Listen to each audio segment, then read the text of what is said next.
नमस्कार. Nannies govern किचनमध्ये तुमचं खूप खूप स्वागत. आज आपण बनवतोय केळ्याचा हलवा. खरं म्हणजे केळ्याचा हलवा बनवण्याची प्रत्येकाची पद्धत वेगवेगळी असते. आज मी आमच्या घरी केळ्याचा हलवा कसा बनतो ते दाखवणार आहे. अगदी झटपट बनणारी तरीही अगदी ऑथेंटिक टेस्ट असणारी अशी ही रेसिपी आहे. चला सुरू करूया. केळ्याचा हलवा करताना ही आपल्याला अशी सालं काळी झालेली केळी घ्यायची आहेत. इथे मी 3 केळी घेतलेली आहेत. याची सालं काढून घेते.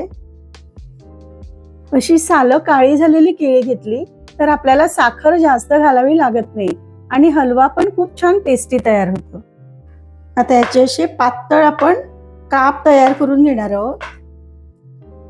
एकदम असे पातळ काप तयार करून घ्यायचे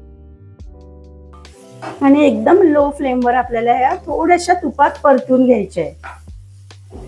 गॅस एकदम लो ठेवलेला आहे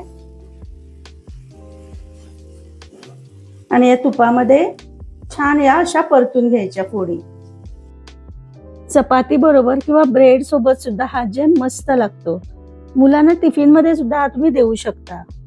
1-2-3 मिनिटच आपल्याला हे परतून घ्यायचंय. तुपामध्ये फ्राय झाल्यानंतर या फोडींचा कलर थोडासा डार्क येलो होतो. असा कलर आला की समजायचं आपल्या फोडी छान परतून झालेले आहेत. आणि थोडंसं एक अर्धा मिनिटभर मी परतून घेणार आहे. केळ्याच्या फोडी मस्तपैकी फ्राय झालेल्या आहेत तुपात.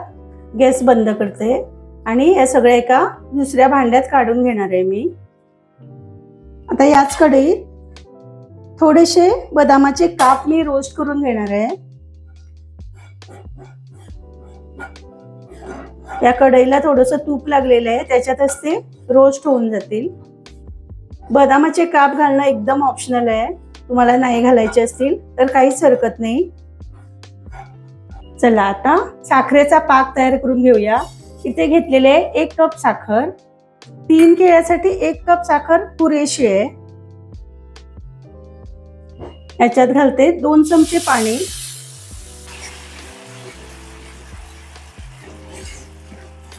आणि 2-4 केशर काड्या पण याच्यात घालते, म्हणजे हलव्याला खूप छान सुगंध येईल. आता साखर याच्यात पूर्णपणे विरघळलेली आहे. थोडासा चिकटपणा आला की आपण याच्यात केळ्याच्या फोडी घालणार आहोत. आपल्याला एकतारी पाक करायचा नाहीये अजिबात. थोडंसं चिकट झालं. एकतारी पाक अजून तयार झालेला नाहीये.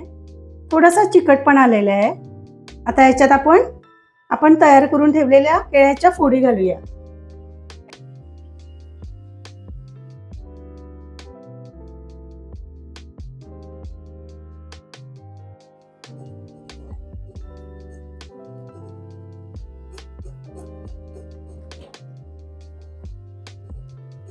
आणि या सगळ्या फोडी या पाकामध्ये आपण फक्त 1 मिनिटभर छान शिजवून घेऊया, म्हणजे पूर्णपणे हा पाक त्या फोडीमध्ये मिक्स होईल. याच्यावर अजून थोडीशी वेलची पावडर घालते.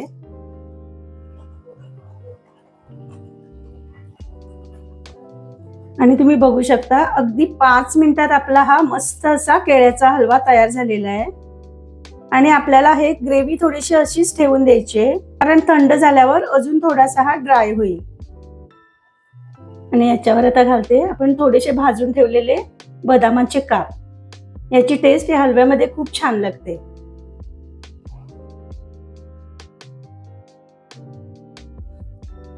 हा केळ्याचा हलवा गोव्यात अनंत चतुर्दशीला प्रसाद म्हणून हमखास बनवला जातो आणि एरवी सुद्धा डिझर्ट म्हणून आपण हा कधीही खाऊ शकतो.